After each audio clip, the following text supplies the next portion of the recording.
just to kind of, you know, show off what he got before the playoffs do come in. And of course, Chovy versus Faker. You know, I would assume in that mid lane. Yeah, fingers crossed that T1 is not just going to throw us another curveball. I mean, it would be fun in a no-stakes game, but hopefully see that one in playoffs. Yeah. Please. Well, we're here, back in a pick ban. Well, it's clear that Fredit Brion thought was POG in the last game with the Aatrox target ban. Right away here, and they'll take away Nidalee here from Peanut with the Hecarim ban coming through right now. It does feel like Fredit Brion are fishing for the Udyr first pick themselves. And if they force the Udyr ban, I wonder which path they'll take, because Rel is still open. Not a huge fan of this one blind, though. The very early Lilia.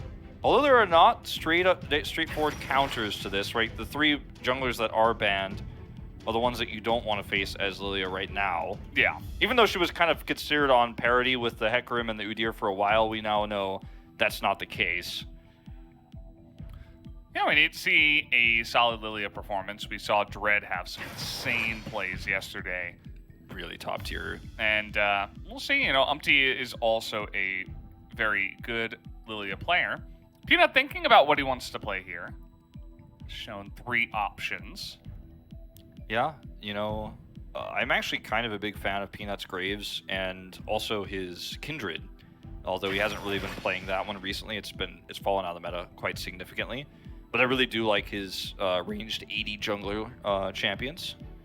We'll take the Graves here, which is definitely going to be a lot of damage, scaling up later on in terms of attack damage. As we'll see Gnar, and once again the blind Victor priority here, and Bay can just snap up the Azir right now. If he wants to go all in on this, he can pick the Sylas, which is super good into Gnar right now. Yeah. Which is why he's risen in priority quite significantly. Yeah, it's pretty good. Against Gnar, even against Victor, for some extra harass throughout your own Chaos Storm. Makes the team fights a little bit confusing, but that's fun. Going to play Sion instead. Well, we don't know if Bay is going to play that. It could. Someone is going to play that for Nongshim. Certainly able to be flexed given the draft right now. And there's the Rel ban. The Alistar priority here is a very solid choice. And we'll see the Rakan ban too. They're just pushing Delight's champion pool down. Delight's best champions definitely his Rakan and his Alistar. Rel not one of his better ones, but you know, still very powerful champion. You want to remove that. And where does Duckdom go from here? Because Jinx Alistar worked out for him very well last game with very similar compositions. In order for Gnar or Lilia to close the gap and actually try to lock him down, have to traverse quite a distance. So they want to see what they're playing into first. Yeah. They're gonna pick Bay's champion. The Azir was taken off the board, so Syndra is the choice this time. Yeah. Would have liked to see the Azir over the Sion earlier on. Sion is kind of interesting because it could have been flexed, but we'll see Kai'Sa here. And this means we might just see, you know, even a Tristana works here. The Xayah, more traditional response.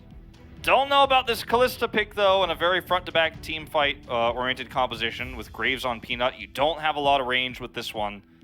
Yeah, I'd even rather like the Draven more.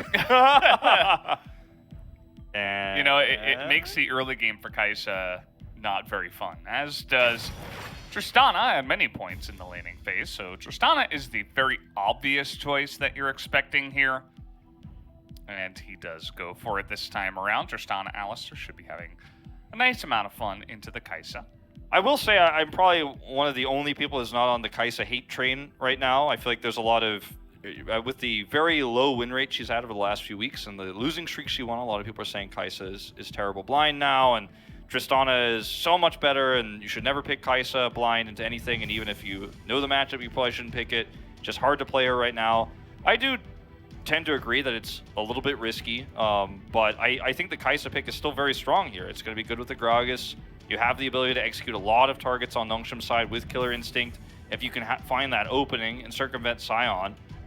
And especially with Lilia here and Gnar, who have really nice hard engage into team fights, I think the Kai'Sa is very good in this team composition. Same as the Victor. There's a lot of damage output here for Fredit Brion. But I wonder how Umpty is going to do. I think that a lot of this game is going to be decided on how effective this Lilia pick is against Graves by Peanut.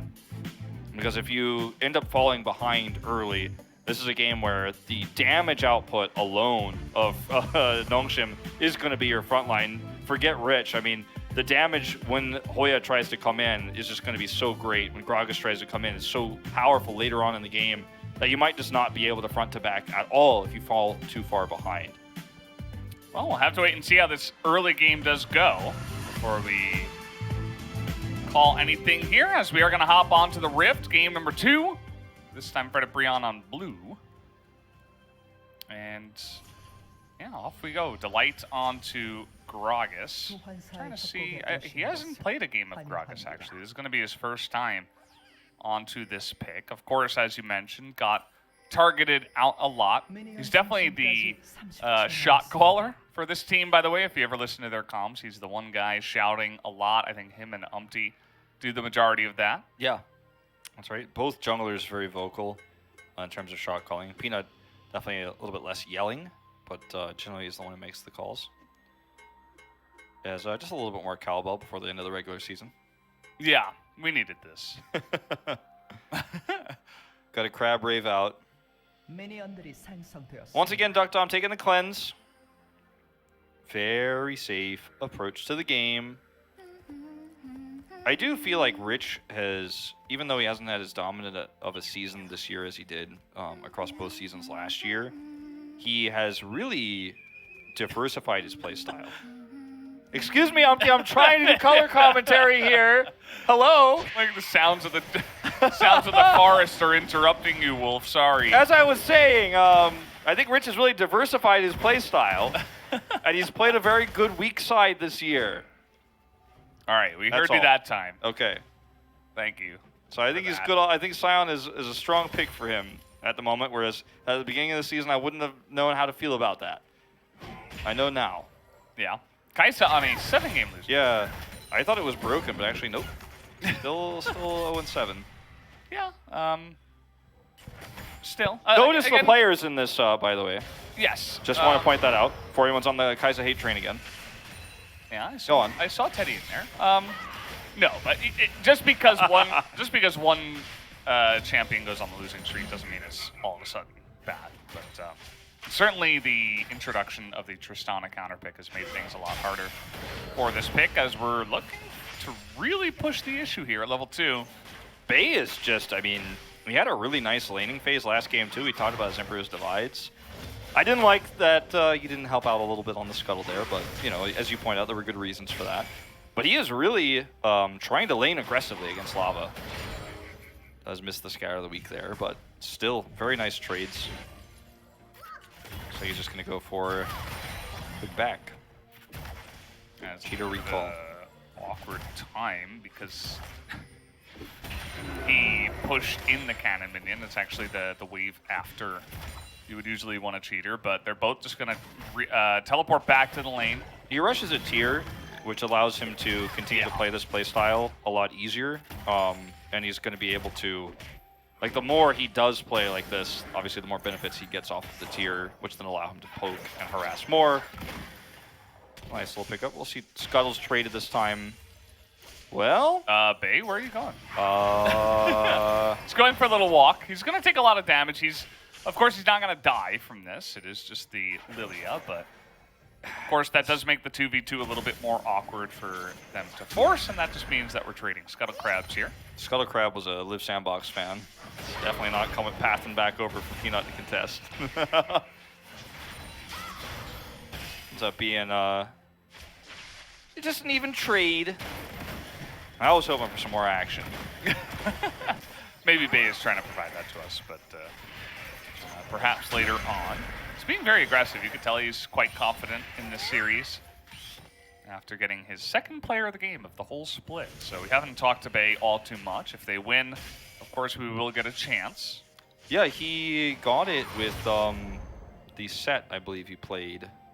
Yeah. I want to say it was against T1, but I cannot remember.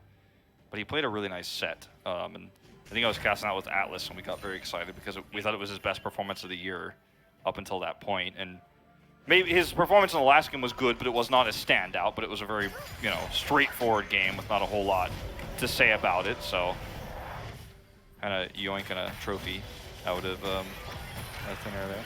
Yeah. Henna was like backing in vision. I was getting a little bit nervous for him, but seems to be just fine. The top lane, this is actually the first time we're looking at it here, and for a good reason. Right? It's just the Gnar who's going to be annoying to the Scion before he gets some items, and then the Scion should be just fine.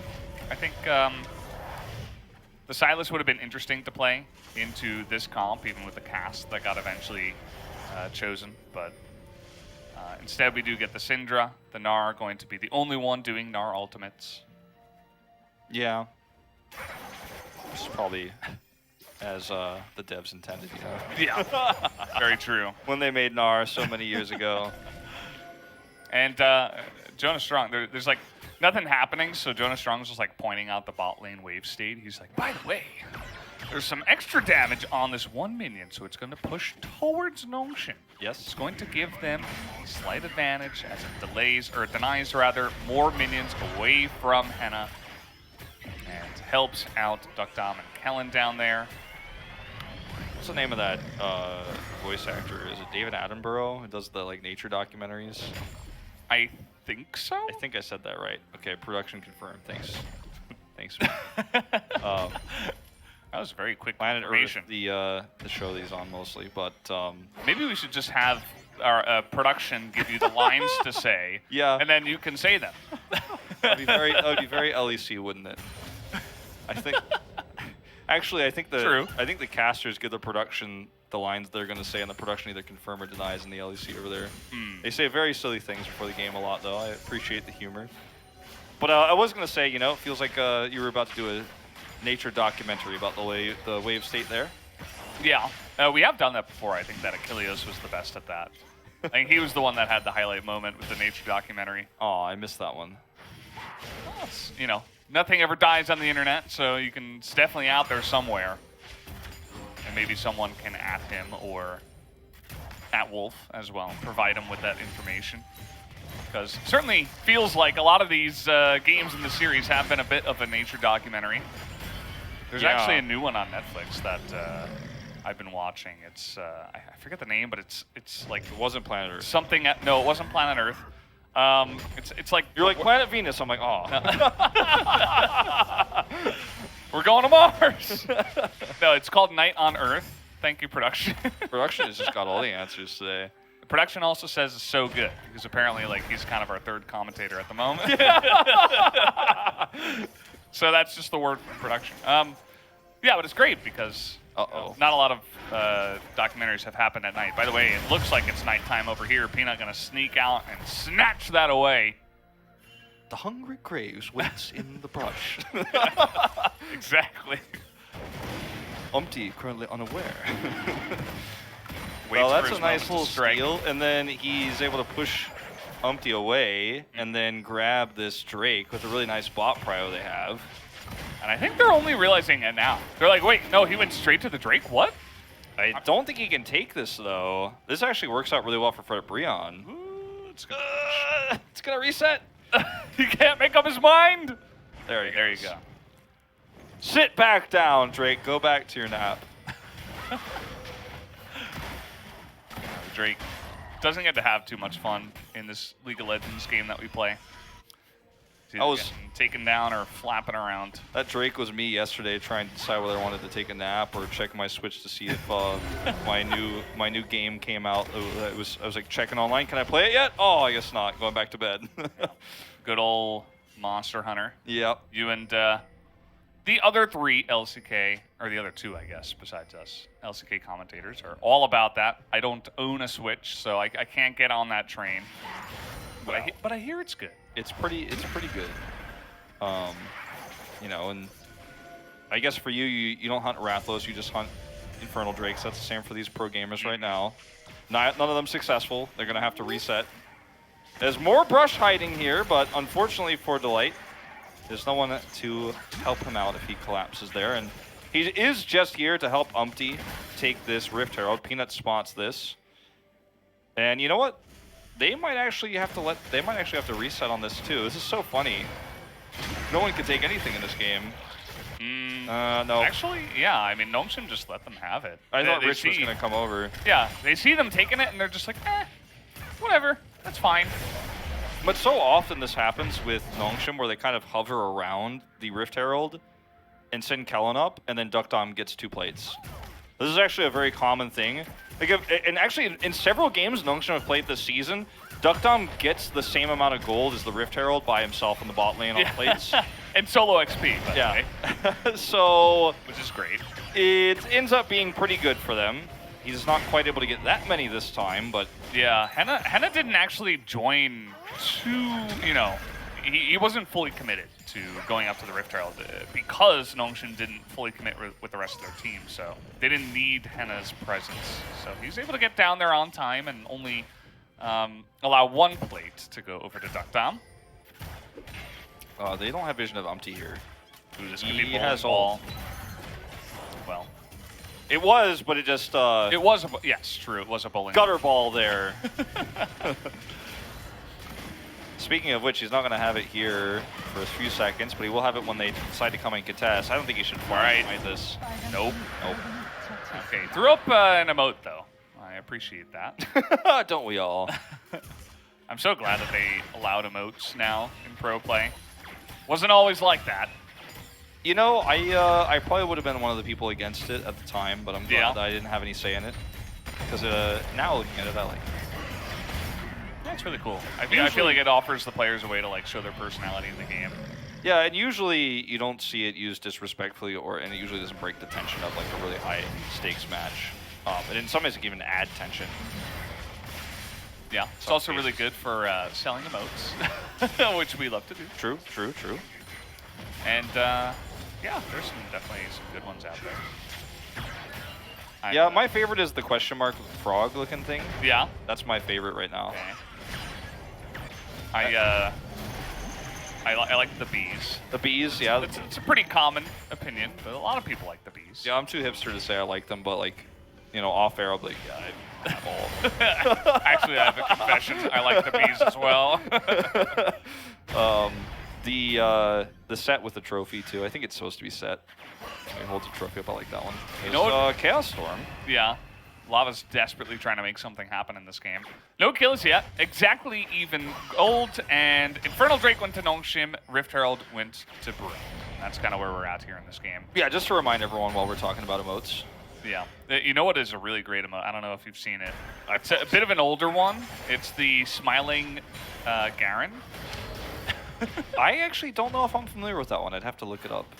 He has a gigantic grin on his face, like he's really happy. It's really good for tilting your opponents. Okay. So you make a great play and you put up the smiling Garen and they're really unhappy. Or you lose lane and put it up to your opponent and make your team really unhappy.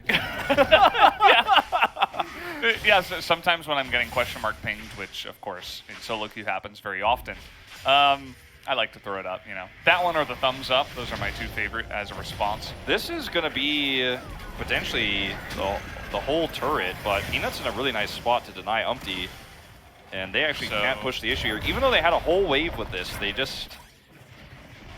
I think the gold only goes to Umpty here, and didn't end up being too great at all, in fact. It's kind of a weird lack of committal there. You can see the absolute state of the top lane is Rich desperately trying to kill the minions before Hoya can get the Demolish proc onto the turret and get that auto attack before he hops away. Takes about, a third of his health, but he doesn't care because it's Scion against an R and there's no kill pressure, so he's gonna... That's all that's happening up here. Ult back in. Yeah, we saw this before too. Yep. There was a question mark ping instantly as soon as he backed from Hoya. Ooh, this is actually enough damage. Wow! There you go. The Gale Force gets the assist to Peanut, and that's just a straight up kill. Syndra ultimate gonna steal the kill, but well played there. Very decisive move. And as soon as they saw Rich was top lane, they decided they were okay with just going back to lanes. And unfortunately, Lava was not going to be safe there. And you know what? Last game, Lava was playing against Udyr and Azir, right? Yeah. And he built Verdant Barrier. But take a look this game. He's playing against only Syndra in terms of AP damage, so he doesn't. And he goes Lucidity Boost, so he has no MR. That's how there's enough damage to come through and get the kill. As we are going to have Rich just flash away, denying any more action. Peanut was here, but they just decided that against Meganar, they didn't want to try to force anything. Yeah, it's very scary with Umpty having ultimate as well. Ends up sleeping you there, and he has a stopwatch, so if he does actually go in for it, he can make that sleep happen. Peanut is significantly ahead. Kellen. Oh, that's a really nice alley-oop. It's like, okay, let's force Henna to use his ultimate. We're going to have a ton of damage come out here from Duckdom. He actually had another hop potentially after the explosion, but there's a lot of pings going on here from all sides of the map. As Lava looked like he wanted to come down and help out, and then he was danger pinged. And you know, this is a really nice exchange for Nongshim at the end of the day, and Duckdom is looking to, albeit a little bit later than in his average game, get a turret kill here very shortly. They have to send Umpty down here to deal with this. Peanut is here to catch it. Oh boy, this is just going to be so much damage. Thankfully they have the exhaust, but here comes Peanut. And here comes Rich. Yeah, that guy's dead. He missed Even his ult. flashing. You can't get away from this guy. Poor support Gragas just going to go down. Make that a double for the man in the top lane, Big Boy Sion. It would have been massive if Duckdom was able to get those kills, but he's going to pick up assists, and he's going to get the turret. And they have the ability to take this Cloud Drake too. There's vision denied right now by this control where Lava has no information, has no prio, can't take this Drake. And Duckdom is looking like he's just going to set this up for Peanut. For a second I thought he was going to do it by himself, which is kind of absurd. Hoya is just trying to play this game by himself. He's winning top lane. Yep. Common theme for Hoya. It has been a little bit this season, but hey, he's up 40 CS. And he's going to try to get this turret before things become completely miserable after Rich was given 600 gold. Yeah, you were saying how it would be good if Duckdom got the kills. I'm like, nah, man. Rich is going to end up with the most damage in this game. You just watch. I mean, it looks like we're headed down that path. Although he was up against a ranged champion for the majority of the laning phase, so maybe not. But we're going to take another look here at just how much damage this can do. There's no vision on Peanut, and he just Gale Forces in. Faye takes the kill. He does not use his collateral damage, by the way, not even necessary, not even close. This one ends up being a little bit overzealous because they know where Umpty is and they know he's in range to get caught, so even though he hits the sleep here, nothing you can do. Cloud Burst is used. The collateral damage is a little bit too early. It just doesn't matter, and then Rich, as you mentioned, there's no escape from his ruthless... What's his old call? I always want to call it Ruthless Charge. It's... Okay, see, I'm not the only one to Charge? But the thing is, like, we call it the train all the time, but he didn't use the train skin, which I find to be fairly disrespectful. I'm just a big fan of using side names. Yeah. Not the actual name, but just other things that describe the ability. Generally when they're cool abilities, especially. Well, I always feel really nervous when I try to get an ult name right when I'm next to Atlas, because I feel like he knows everything. Like So, like, I'm always like, ugh. Hey man, you say that. I was talking to Achilles. He's like remembering stuff from when he was casting League of Legends like 3 years ago. The two of them definitely very good at that. Well, you know, you are the Vandal analyst, or Vald analyst. I don't know why I was going to call you Vand analyst, like you're a Vandal. So I'm a Vandal. Yeah. No, Vald analyst over here, though. You know, you had to be a color commentator for quite some time, so. So I get a pass. Yeah, me too. So just like me, right? I have a complete pass here. Rift Herald here going to be a turret in the mid lane. Yeah, looks like it'll be a turret. Confirm. Yep. He just decided he didn't want the proximity gold. That's just fine. That's okay. Sometimes it's hard to tell when the turret lines aren't there. Well, this has been a very similar game to the previous one, Valdez, where Nongshim have a pretty nice lead. They don't do anything crazy. The game moves forward. Again, Fredit Brion, if you're tuning in, the only thing they're playing for is not getting last place. Nongshim are one win away from playoffs, and they are poised to take it if this continues. Riftsculler is most scared of Graves of any champion, it feels like. Just gets bopped around by the auto attacks. Yeah, it's not very fun to fight against Graves.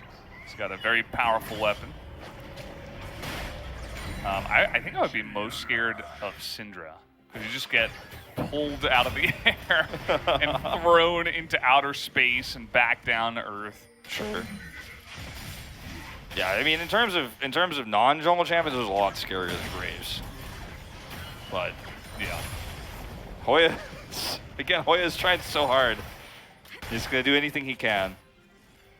This is a weird series for me, Valdez, because it's one of the series that has one of the most highest importance here in the LCK, but it has also been one of the tamest series that I've commentated this whole year. And you know, for Fredit Brion, they're not playing for anything, arguably, so it has been, you know, one of those series that's hard to make super hype, because if you're watching at home as a Live Sandbox or KT fan, you are really stressed out right now. Yeah. But for Nongshim fans, you're like, well, this is exactly what I expected to happen, and this is exactly how I want this to happen. And if you're a Fredit Brion fan, you're like, well, I get to see one more game with my favorite team. Yeah, for sure. I mean, as an Nongshim fan, I think you're the most comfortable. Even though it's like your team might not make playoffs if they don't win, but they're playing the safest, most straight up textbook Nongshim League of Legends that you're just like straight up in your comfort zone. There's nothing you could want more than just this. They're just ahead in both games, very comfortably. Yeah, I just want to like go down the rabbit hole of all the fans of each team, how they feel. Like, well, if you're a Hanwha Life fan, you're looking at this, you're like, it's not too scary, but it's a little bit concerning. If you're a T1 fan, you're probably not watching because you only watch T1 games. True. Just had to throw a little shade, but but they're not watching, so it's fine. Yeah. Okay, well, this is going to be Drake control over to Nongshim. They have the vision cleared now. And it just looks like Fredit Brion is not even willing to push the issue. They have Henna soaking bot, and they're going to push Hoya back up top. It's a, you know, it's a Mountain Drake, so it's going to be a Mountain Soul. So this one is pretty significant in terms of the game state, because this is going to be the one that pushes you towards Soul Point. Yeah. And without contesting this, you give Nongshim all the freedom in the world. But I don't think you can contest this right now as Fredit Brion, so you're just going to try to get a little bit more gold on your side laners as best as you can. Hoya is one of the players who is actually very often fed very little gold, and yet still does a lot of damage. He has, if I remember correctly, pretty high damage per gold stat, and something that you know, you could hope for. He's going to turn this one around as Kai'Sa and some of these front-to-back team fights we're going to have later on, because we haven't really had one of those yet in a 5v5 scenario. Yeah. The one thing that I take issue with stats like that is that his most played is Gnar. He also plays Gragas and Sion, who are two tanks that do an incredible amount of damage. Next is Ornn. And it's like, yeah, I mean, you know, he's always playing weak side, but he's playing weak side champs that do a lot of damage, so he ends up with like the highest damage per his gold. And it looks nice, but, you know, not to take away the fact that, you know, Sure, he does play weak side pretty well. It's just that a lot of the times it's very champion-based, very situational. Well, I was talking about Henna, but yeah, I mean, I can see what you're saying too there. For the top side, yeah, I completely agree. For the top side, some of these no. Well, they're very similar names, but yeah, for some of the stats we have for top laners, it is very matchup dependent. Like some of Doran's stats that we had earlier this year, I was like, well, Yeah. I mean, it's true, but Yeah. You know. that's why we get paid. You know, we have to explain stats to people. Very true. Very true. That's the job of the analyst, I suppose. Well, this game has a very big lull state in it. I feel like I haven't used that term in a while because we've had some crazy games over the last few weeks. But yeah, right now it's just Nongshim waiting for the next objective to spawn so that they can continue to win the game. Because unfortunately, Fredit Brion have not taken any proactive plays on the map. I mean, Hoya has tried to harass Rich and try to further his slight advantage that he has in terms of the lane, because those 2 kills for Rich were not on to Hoya. This is pretty interesting. That's a lot of damage that comes through on the ultimate, and Meganar's about to be hit, but here comes Peanut, as he does have some insane damage himself, and he just pops him like a balloon.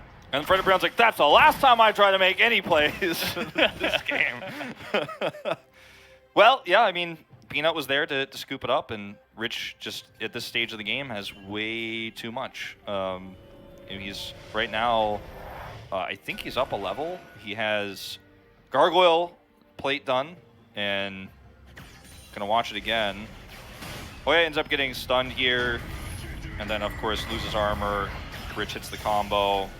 And then he has Mega Gnar, gets slowed by the Q, and can't Gnar his way out of this one, even if he hits it. I mean, doesn't matter, just Peanut knowing that Rich was communicating to him that he's going to try to make a play down there because of the trades.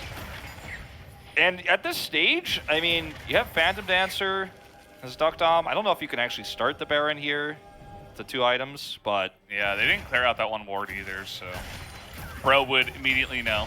And, you know, again, it's one of these games where you look at the gold difference, 25 minutes in, 3,000 is actually pretty small. Yeah. You know, it's not really a huge deal, but just the way this game has been going and with how huge Sion is and he's about to pick up a Mountain Soul, it's not looking good for Bro. Yeah, the lead in this game is in the Earth, Wind, Fire logo you could see before, or below rather, the Nongshim team score, rather their standing. Yes. 6 and 11 wins and losses. Wow, we're really falling apart tonight, huh?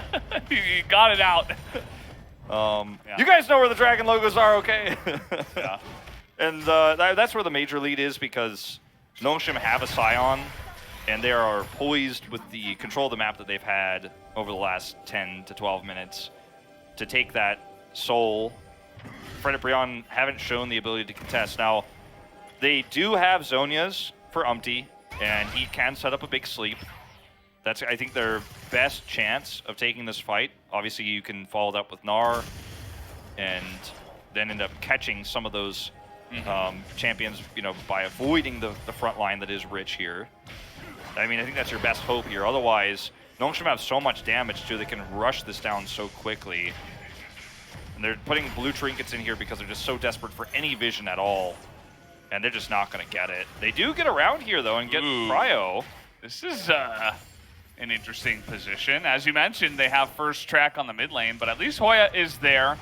And Nongshim are kind of wrapping around. So now this is going to give an interesting flank path for Kellen. You can see he's trying to check for any other wards that might see him. He's not actually going to commit to it, as it looks like we're just heading into what should be a straight-up fight. First one of the game, 5v5. Yeah, a lot of damage being done here. Onto this dragon, looking to deny Peanut to get into that one, as that is a nice Gnar ultimate, but the damage is not quite there. Nice sleep to come out onto Peanut, though. They should take that dragon down, but they do not. And in the front line, Umpty just dies after his Zhonya's lava is going to follow up with the death. And this is just going to be that. That's going to be the Mountain Soul over to the side of Nongshim on top of the 2 kills. And it'll be Baron as well. Valdez, they're going to walk right down the red carpet over to the Baron. And, I mean, they weren't able to get the smite off. Umpty had the sleep onto Peanut and Kellen, but they just didn't have the damage to finish off either target in that critical moment. And it's actually Bay who takes the Drake away. I'll probably get a replay of it in a moment here, but... You know, for me, I'm ready to live in the future because it looks like we might have a little bit more action on our hands here. As Delight is like, don't blame me. What are you checking this for? Yeah, this is not where you want to be. Peanut, the jungler, while the Baron is being taken, is here just taking names instead. And he can do that just because that's the position we're in this game. I think it was reasonably assumed the Baron was being done, but he decides to take a little peek. Too bad he didn't have binoculars to check from long distance. Yeah, they should sell that as an item. Oh wait, they do. Blue trinket. Umpty is going to get this nice leap down. Peanut not going to overstep his bounds. Oh, look at his ult. It has like 4 seconds left on its cooldown. Would have been able to get that kill with his collateral damage if he had it.